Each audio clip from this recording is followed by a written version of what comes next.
नमस्कार, मी अनिल जाधव. तुम्ही बघताय आपला अग्रवन. सलग 4 तिमाहींमध्ये निराशाजनक कामगिरी केल्यानंतर चालू आर्थिक वर्षाच्या दुसऱ्या तिमाहीत शेतीचा विकास दर 3.5% पोहोचलाय.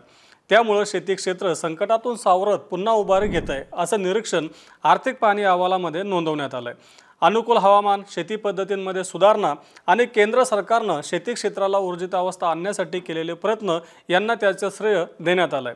असं असलं तरी शेतीसमोर बदलतं हवामान आणि पाणी टंचाईचं संकट आहे, असं देखील अहवालामध्ये नमूद करण्यात आलंय.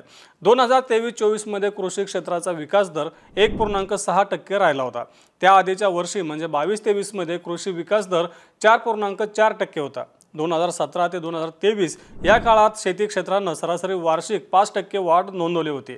परंतु 2023 पासून मात्र शेती क्षेत्राची घसरगुंडी सुरू झाली. या पार्श्वभूमीवर चालू आर्थिक वर्षाच्या म्हणजे 2024-25च्या पहिल्या तिमाहीत 2% तर दुसऱ्या तिमाहीत 3.5% वाढ नोंदवण्यात आल्याचं अधोरेखित करून एक प्रकारे शेती क्षेत्राचं ग्रहण सुटल्याचा आशावाद अहवालामध्ये जागवण्यात आलाय.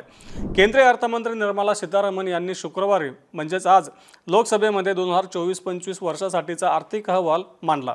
मुख्य आर्थिक सल्लागार व्ही अनंत नागेश्वरन यांच्या देखरेखीखाली आर्थिक व्यवहार विभागानं हा अहवाल तयार केला होता. या अहवालामध्ये म्हटलंय की पीक उत्पादन क्षेत्राची वाटचाल सुमार असताना देखील पशुधन, डेअरी आणि मासेमारी या संलग्न क्षेत्रांनी दमदार कामगिरी केल्यामुळे शेती क्षेत्राला उभारी घेता आली. असं असलं तरी शेतीसमोर हवामान बदल आणि पाणी टंचाईचं मोठं संकट आहे. भविष्यातील शेतीच्या वाटचालीत हे संकट मोठा अडथळा ठरू शकतं, असा इशारा देखील अहवालामधून देण्यात आलाय. त्यावर मात करण्यासाठी सरकारला धोरणात्मक पातळीवर ठोस प्रयत्न करण्याची आवश्यकता असल्याचं देखील अहवालामध्ये नमूद करण्यात आलंय. शेती क्षेत्रामध्ये वाढीच्या अमर्याद संधी असून त्यावर लक्ष केंद्रित केल्यावर भारत स्वतःसाठी तर अन्नसुरक्षा मिळवेलच, पण इतर देशांनाही त्याचा फायदा होईल.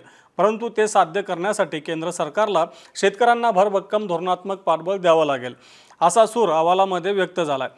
वातावरणातील बदलाला तोंड देण्यासाठी अनुकूल वाण, सुधारित शेती पद्धती, पीक बदल, सूक्ष्म सिंचन यात संशोधन करण्यासाठी आर्थिक गुंतवणूक करावी लागेल. शेतीमालाला चांगला भाव मिळवण्यासाठी बाजारपेठ विषयक पायाभूत सुविधा उभारण्यात याव्यात. एका बाजूला तृणधान्यांचं अतिरिक्त उत्पादन आणि दुसऱ्या बाजूला कडधान्य आणि तेलबिया पिकांचा तुटवडा, या स्थितीला सरकारची धोरणं जबाबदार असल्याचं अहवालामध्ये अप्रत्यक्षरित्या म्हटलंय. सरकारनं सर्व स्तरांवर योग्य धोरणं आखली तर ही परिस्थिती बदलता येईल, असं देखील अहवालामध्ये म्हटलंय.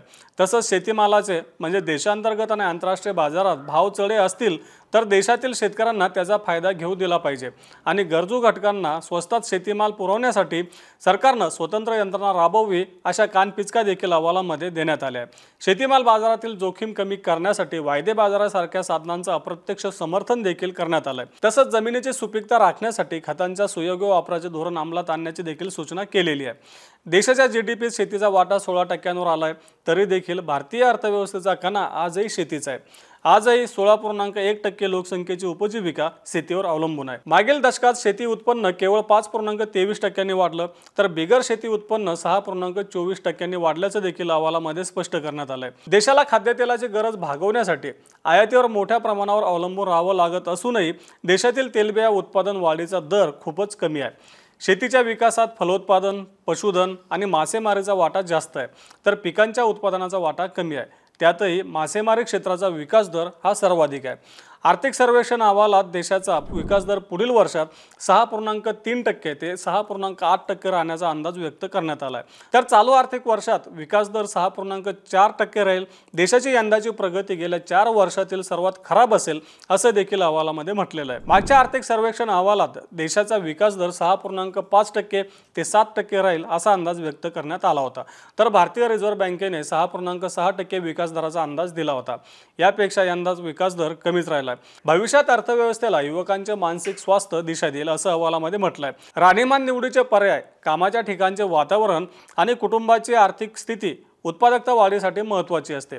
मात्र सोशल मीडियावर रिकामा वेळ घालवणं, व्यायामाचा अभाव आणि कुटुंबासोबत वेळ न घालवणं या कारणांनी तरुणांच्या मानसिक स्वास्थ्यावर परिणाम होत असल्याचं देखील या आर्थिक सर्वेक्षण अहवालामध्ये स्पष्ट करण्यात आलंय. थोडक्यात काय तर आर्थिक सर्वेक्षण अहवालामध्ये शेती पुन्हा आपल्या विकासाच्या दिशेने वाटचाल करते असे संकेत दिलेत.